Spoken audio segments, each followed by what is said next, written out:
But today's actual video topic is Chainsaw Man's ending. I'm not gonna pretend and sit here like I'm not gonna sit here and pretend like I knew what the fuck was going on for the last 20 chapters. But I'm not gonna sit here and shit on it either. I'm not gonna worship it either. I thought the ending was an ending.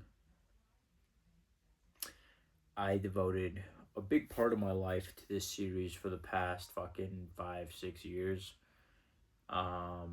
7. It's cool. It was an ending, that's for sure. Um, I'm currently rereading all of Chainsaw Man. As you guys can see, I have all of the manga. If you guys really want to know how down bad it is, I also have all of Oyasumi Pun Pun right there. So, yeah.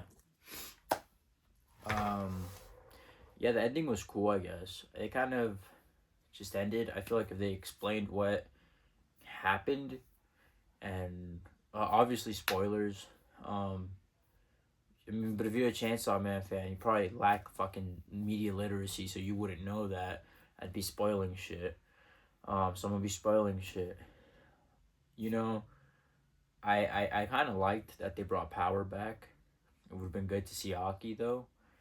Um, I'm confused, but not really, as to why it was Nayuda instead of Makima. The ending happened like a month ago.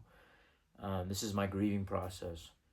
Uh, yeah, fun fact, I started Chainsaw Man right after my brother died.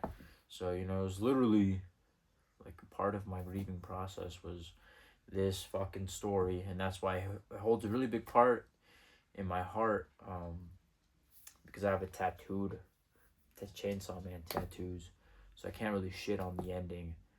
But I do wish we got 1 or 2 or 3 more chapters and then it ended. That would have been cool. But at the same time, every time I do look back at part 2, I'm like, okay, I understand.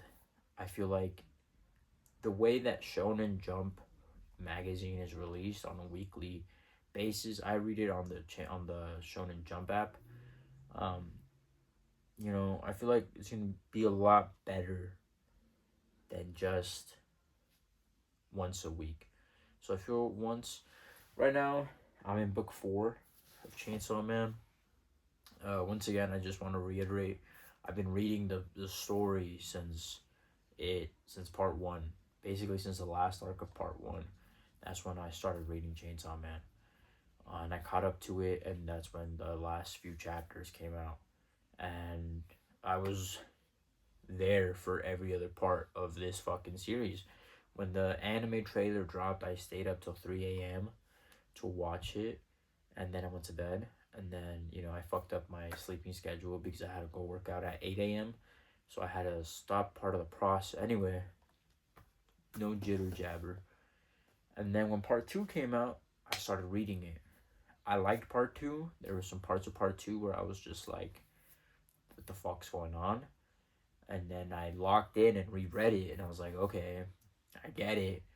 And then Asa jerked Genji off, and then I was like, huh.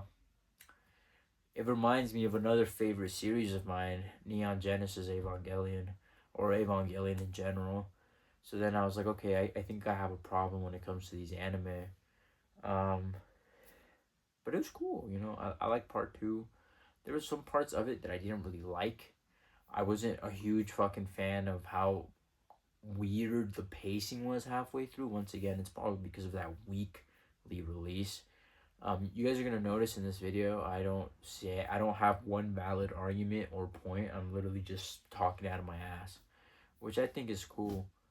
But yeah, if you can leave this video with one point, it would be I liked part 2. Did I like the ending? Not as much as I liked the ending of part 1. Are we gonna get part 3? Probably not. That's it. Bye.